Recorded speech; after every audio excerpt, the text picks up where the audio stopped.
golongan darah pemain juga menentukan bagi saya untuk dia ditempatkan di posisi mana yang paling tepat.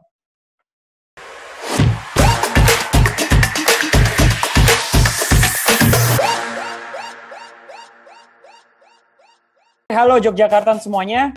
Jadi hari ini dari kanal YouTube PSIM Yogyakarta kami akan melaunch sebuah acara baru, sebuah segmen baru berjudul Halftime Session. Sesi Halftime Session ini kita akan mengundang tokoh-tokoh yang memiliki peranan penting di industri sepak bola di tanah air. Dan langsung saja untuk episode perdana pada hari ini kita mengundang salah satu coach yang paling membanggakan di tanah air. Semua orang sudah pasti tahu. Tidak lagi berlama-lama lagi, langsung saja kita sapa. Selamat sore Coach Indra Syafri. Ya, selamat sore. Ya, apa kabar Coach? Semua. Apa kabar Coach? Alhamdulillah baik. Oke, baik. Alhamdulillah baik. Alhamdulillah kalau gitu. Puasanya bagaimana nih Coach? Pertama kali kita puasa nggak boleh keluar Coach, cuma boleh di rumah aja. Ya, ini hal baru ya.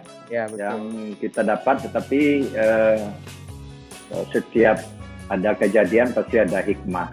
Betul. Ya, seperti yang selama ini kalau nggak ada wabah ini mungkin saya nggak di Jogja berkumpul dengan keluarga. Nah, sekarang kita bisa berkumpul dengan keluarga, buka bareng dengan keluarga, sholat bareng dengan keluarga, dan ini hikmah mungkin yang bisa kita dapat di antaranya.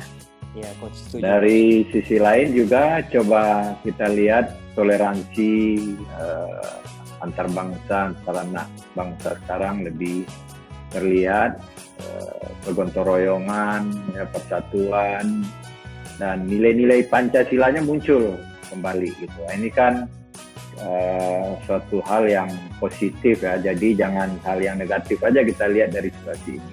Betul Coach, setuju Coach. Lalu gimana nih Coach, selama di rumah aja, kegiatannya ngapain nih Coach selama corona ini?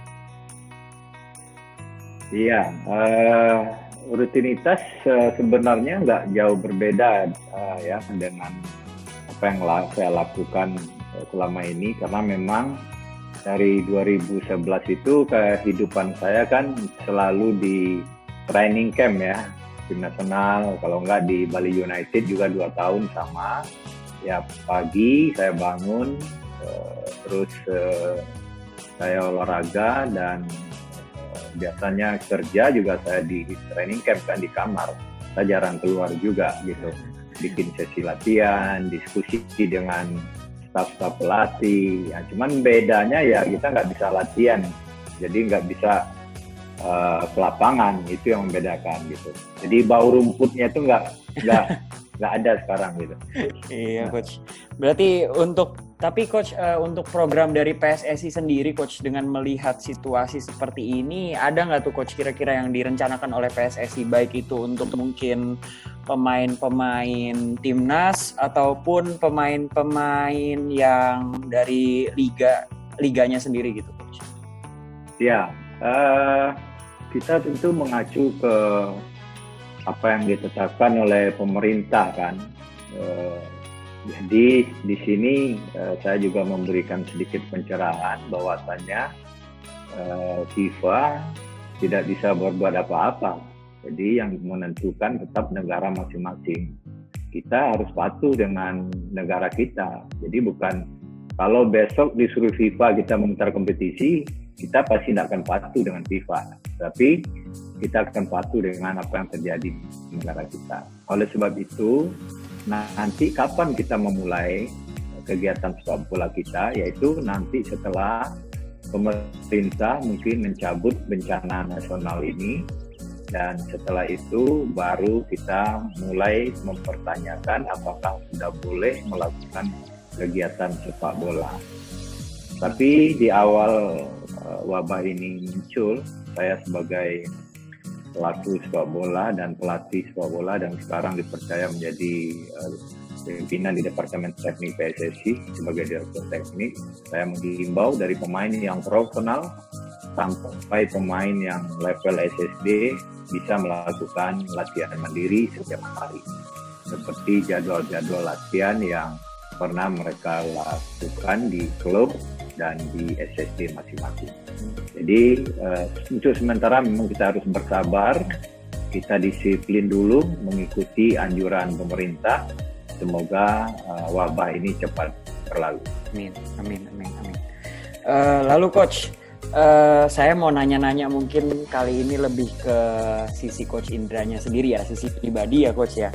Ini saya mendapatkan fakta bahwa Coach Indra ini lahir di Minang tanggal 2 Februari 1963, tapi katanya KTP-nya itu Jogja, Coach. Benar itu, Coach? Oh iya. Ya benar, saya sebenarnya aslinya dari Sumatera Barat ya.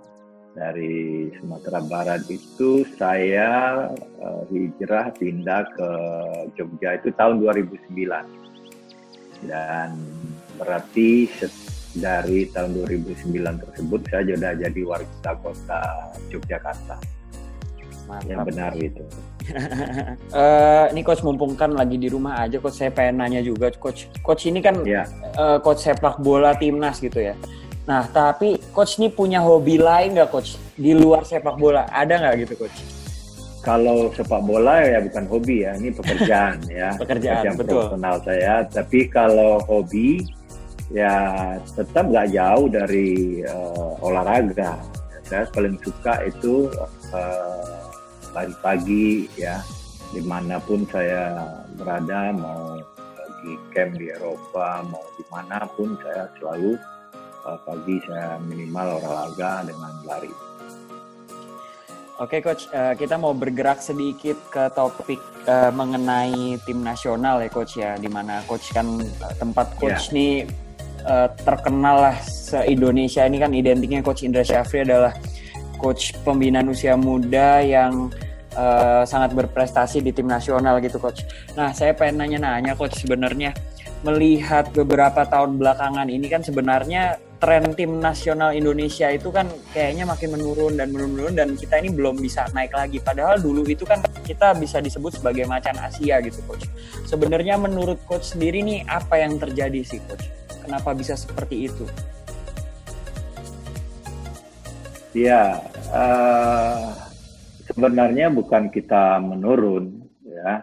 Tetapi memang negara lain juga makin baik pembinaan mereka. Jadi kalau dibandingkan dengan kualitas tim nasional sekarang dengan masa lalu, saya bisa berani mengatakan kualitas secara permainan jauh lebih bagus sekarang. Ya, saya mencoba mulai di sepak bola, terutama di tim nasional itu kan dimulai tahun 2019. Dan saya tahu persis kualitas para pemain Indonesia dari Sabang sampai Merauke berkat saya melakukan belusukan ke daerah-daerah tersebut. Dan kesimpulan saya, kita tidak kekurangan potensi pemain. Ya, sangat berlimpah. Jadi yang perlu ditingkatkan yaitu bagaimana pembinaan mereka itu betul-betul baik. Kesimpulannya yaitu kita harus memperbaiki sumber daya pelatihan kita, terus kita memperbaiki kualitas kompetisi kita. Kompetisi yang baik adalah kompetisi yang menghasilkan para pemain-pemain yang berkualitas. Karena pemain itu pabriknya di klub, bukan di timnas. Nah, 2011 namanya Evan Dimas PS itu terbalik, pabriknya di timnas, klub mengambil gitu. Nah ini yang nggak boleh. Ya, ini yang saya sebut sistemnya pembinaan sepak bola Indonesia itu harus ditingkatkan. Nah ini menjadi konten saya nanti di Departemen Teknik. Ada beberapa hal yang akan saya lakukan dan ini tentu memang harus ada support dari Asport dan juga pemilik-pemilik klub yang ada di seluruh Indonesia.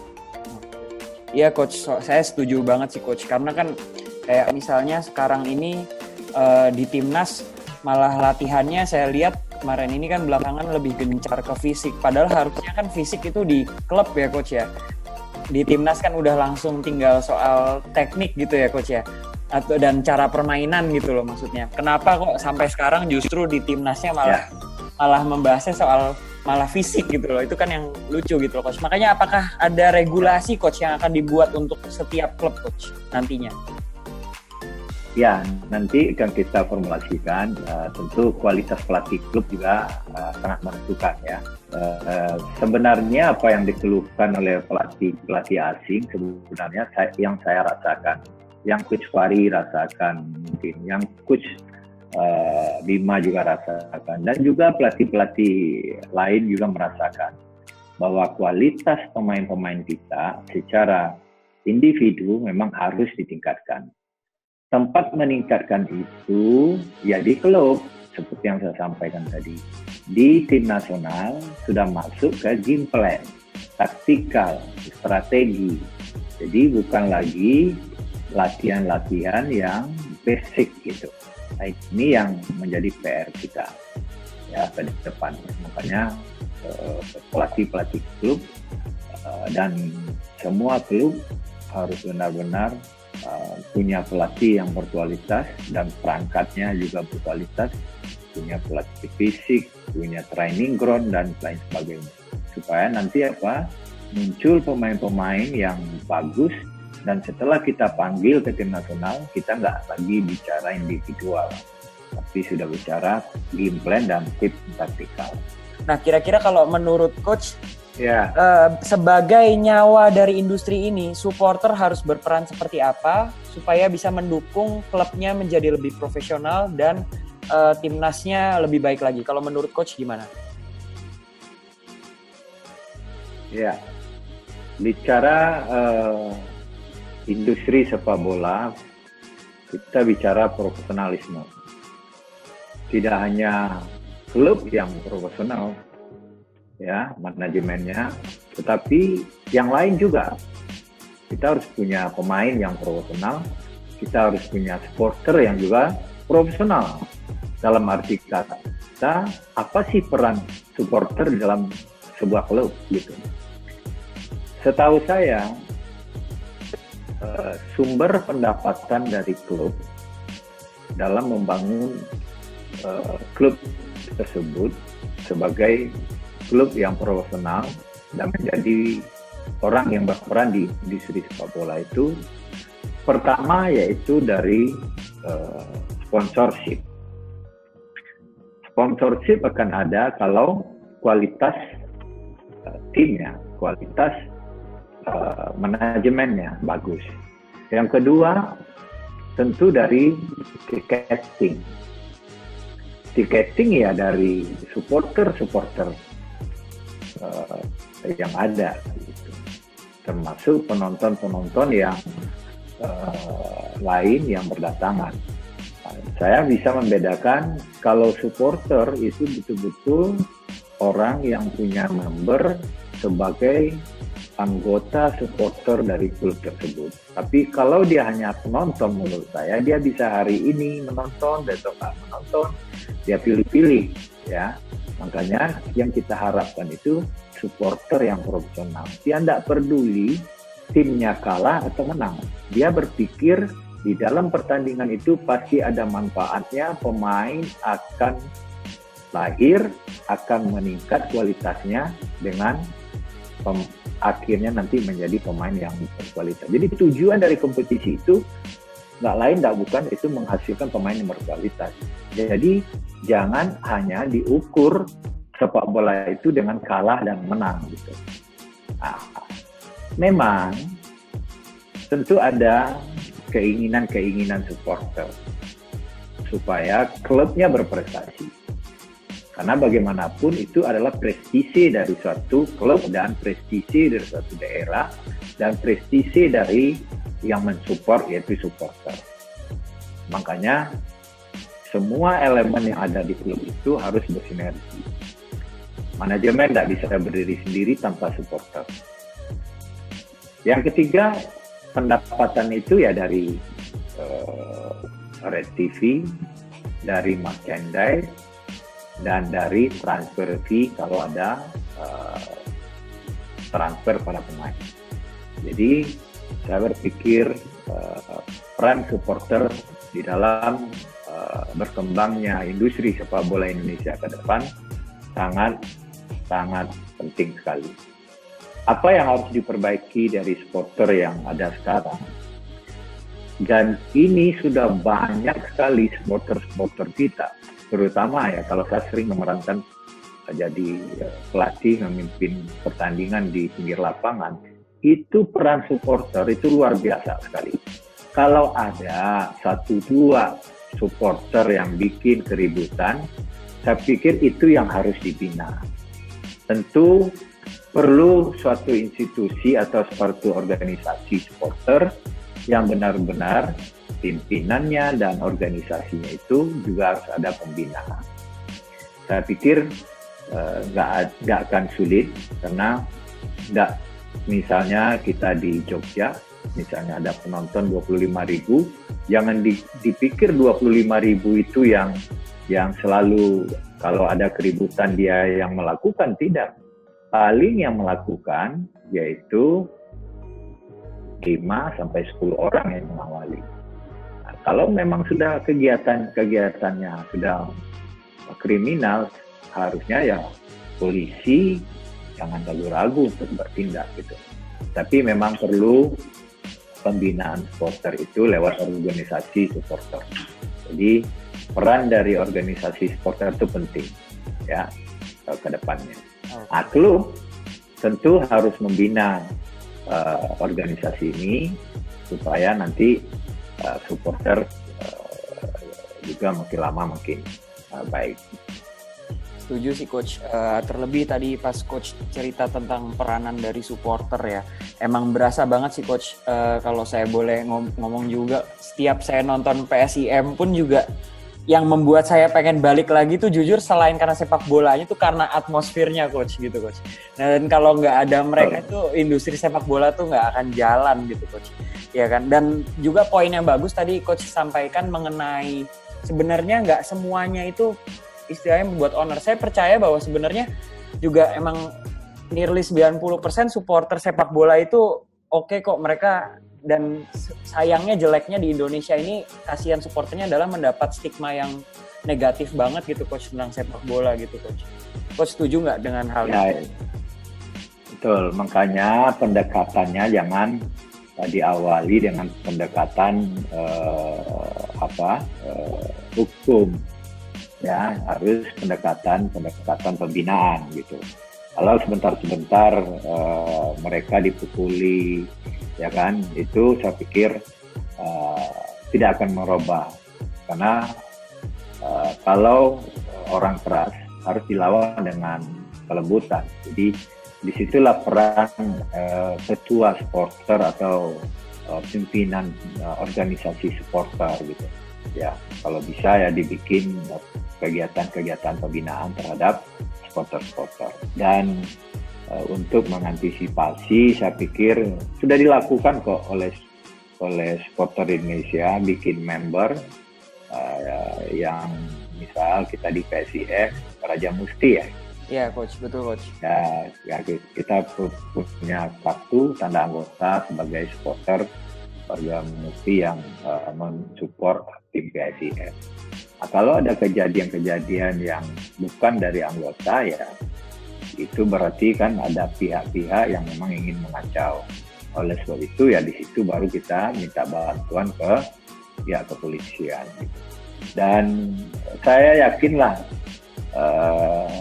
satu sebab ribut itu bukan hanya kalah gitu. Kadang-kadang ya mohon maaf karena kegirangan juga akhirnya ribut gitu. Menang juga ada ribut gitu. Jadi mungkin saya nggak tahu ya, lihat contoh dari mana gitu, sepak bola itu harus berakhir dengan keributan gitu. Karena nanti yang rugi industri sepak bola itu sendiri. Kenapa? Kalau orang nanti setiap pertandingan ada perkelahian, ada keributan, itu ibu-ibu, anak-anak nggak mau lagi tuh dia nonton gitu, ya kan? Akhirnya ya sepak bola itu menjadi tontonan yang orang-orang yang memang bisa berantem gitu.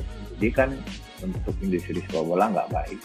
Makanya dalam kesempatan ini memang kita berharap supporter memang harus juga mulai merubah diri ke arah yang lebih profesional, bahwasanya supporter itu adalah menjadi darahnya dari klub, baik itu dari segi motivasi untuk para pemain, baik itu dari sisi pendapatan klub, karena semakin banyak supporter dengan semuanya membayar, tidak ada keributan, ini kan menguntungkan sekali untuk pendapatan klub. Nah, kalau pendapatan klub bertambah dan bagus income-nya, dia juga membangun tim, mencari pelatih yang lebih bagus, mencari pemain yang lebih bagus, itu akan lebih terbuka karena modal klub cukup untuk itu. Setuju coach. Ya, setuju coach. Apalagi tadi pernyataan coach tentang supporter adalah darah dari klub, itu ngena banget coach. Saya setuju banget. Oke coach, mungkin saya mau berlanjut ke topik selanjutnya coach ya. Mungkin agak lebih ringan sedikit. Coach, mungkin ingat nggak coach pertandingan pertama PSIM pas musim lalu, itu kita sempat ketemu lawan timnas U23 coach. Pas bulan Juni kalau nggak salah, itu pas lagi bulan puasa juga, malam-malam di Bantul. Ingat nggak coach? Iya, saya masih ingat. Nah, iya.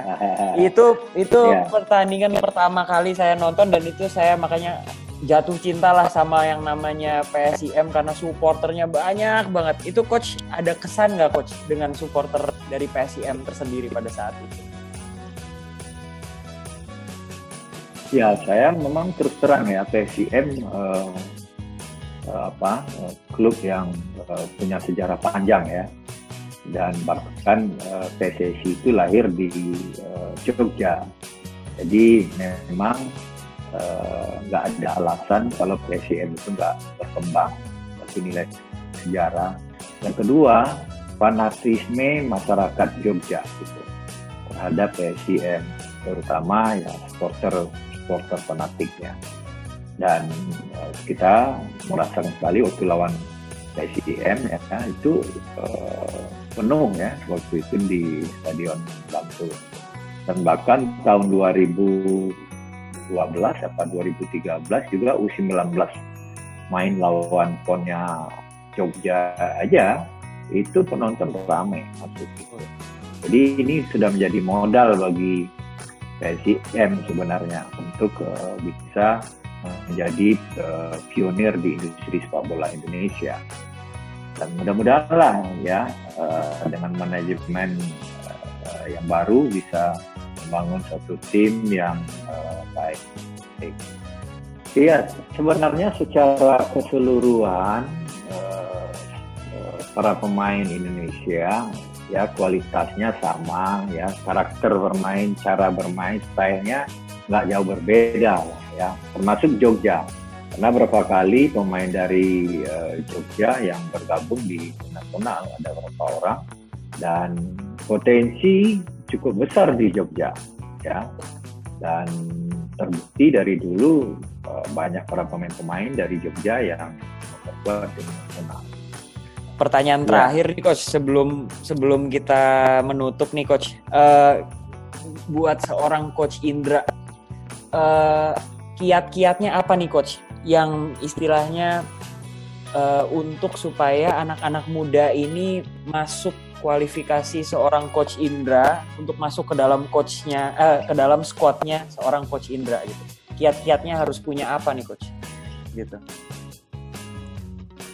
Iya, tergantung posisi saya itu melatih mana. Kalau saya melatih tim nasional, pasti yang terbaik lah yang di Indonesia. Tapi persyaratan semua pelatih di dunia yang dia lihat itu adalah orang yang punya satu skill yang bagus, skill bola. Yang kedua, kemampuan taktikalnya dan kecerdasannya. Yang ketiga, kemampuan fisik. Yang keempat, mental. Skill dan kemampuan taktikal itu kita lihat dari mereka berkompetisi. Kemampuan fisik bisa lebih kita detailkan lagi, kita tes fisiknya. bisa kita lakukan. Mental juga kita lakukan psikotes, ya, dan kita lakukan juga medical check up. Dan malahan saya tim SEA Games yang saya bentuk itu juga ada tambahan. Golongan darah pemain juga menentukan bagi saya untuk dia ditempatkan di posisi mana yang paling tepat. Itu ada teman saya yang dari Jepang waktu itu, jadi saya pakai. Jadi kriterianya bertambah. Dan terakhir saya juga ada teman yang punya expert di bidang DNA para pemain. Itu juga sangat menentukan apakah pemain itu bekerja dengan otak kanan atau bekerja dengan otak kiri. Otak kanannya otak kanan atas kah atau kanan bawah kah, otak kiri atas kah atau otak kiri bawah. Di situ juga kita menentukan, melihat karakter mereka dan sifat-sifat mereka. Jadi saya memilih pemain jauh lebih maju lah dari pelatih-pelatih yang ada yang mungkin hanya melihat sepintas. Makanya syukur alhamdulillah setelah itu saya lakukan, ya ujung-ujungnya hasilnya memang maksimal gitu. Nah, tim SEA Games yang saya bangun cuma 1-2 bulan ya, tapi dengan parameter pemilihan pemainnya tepat, itu untuk menyusun pemain itu sangat gampang. Membentuk tim, membuat game plan, menetapkan strategi menjadi sangat gampang karena kita sudah punya hal-hal yang kita ketahui, baik itu potensi para pemain-pemain kita tersebut, di posisi mana dia yang paling pas, cara bermain yang bagaimana yang kita harus lakukan, itu sangat gampang kita terapkan. Termasuk yang fisik tadi. Bisa dibayangkan di SEA Games itu pemain yang boleh kita bawa itu cuma 20 orang. Pertandingan itu 8 kali sampai final. Bayangkan. Ya, jadi butuh pemain-pemain yang siap secara fisik. Nah, itu sebelumnya kita lakukan tes. Jadi itu persyaratannya memang panjang, memang banyak persyaratan kalau ingin masuk dalam skuad saya. Nah, sebenarnya kalau mau di klub pun standar itu sebenarnya bisa dilakukan. Nah, ini yang akan saya coba nanti minimal untuk pemain-pemain usia muda, sebagai direktur teknik, saya akan share pengalaman saya yang panjang, mulai dari melatih tim nasional U16, U17, U18, U19, U20, U21, U22, U23. Tinggal senior saja yang belum. Tapi menurut saya, melatih U23 itu sudah sama dengan melatih senior. Jadi, alhamdulillah ya itu akan menjadi modal dasar saya ya, perjalanan karir saya yang teratur tadi akan menjadi modal dasar saya untuk di departemen teknik nanti. Di samping saya juga punya parameter terhadap lawan-lawan di Asia, lawan-lawan di dunia. Kan saya juga pernah berhadapan dengan Brazil, Skotlandia, dan negara-negara Eropa. Dan mudah-mudahan lah itu bisa menjadi modal saya untuk berkiprah nanti di departemen tekniknya PSSI. Oke, baik Coach. Ya udah Coach, paling itu aja yang ingin kita bicarakan Coach. Sebelumnya terima kasih banyak Coach udah luangkan waktunya buat teman-teman Yogyakarta yang pastinya udah bingung juga di rumah mau ngapain Coach. Maka dari itu kita dari PSI mencoba kita mau memberikan sesuatu supaya teman-teman dari Yogyakarta juga bisa menikmati sepak bola mungkin dengan acara talk show seperti ini gitu Coach. Semoga teman-teman dari Yogyakarta juga suka ya dengan acara baru ini dari halftime session ini. Mungkin teman-teman dari Yogyakarta bisa bantu kami untuk tinggalkan komentar di bawah. Kira-kira buat next acara halftime session ini enaknya ngundang siapa ya yang lebih menarik ya. Dan jangan lupa juga di like, comment, and subscribe. Dan jangan lupa juga di follow @PSIMJogja_official di Instagram dan juga @PSIM Store di Instagram untuk kemudian melihat merchandise baru dari PSIM Yogyakarta. Segitu saja dari kami. Tetap jaga kesehatan, tetap stay at home. Dan buat para Yogyakartans yang sedang berpuasa, selamat menjalankan ibadah puasanya. Semoga berkah. Untuk PSIM, labrak.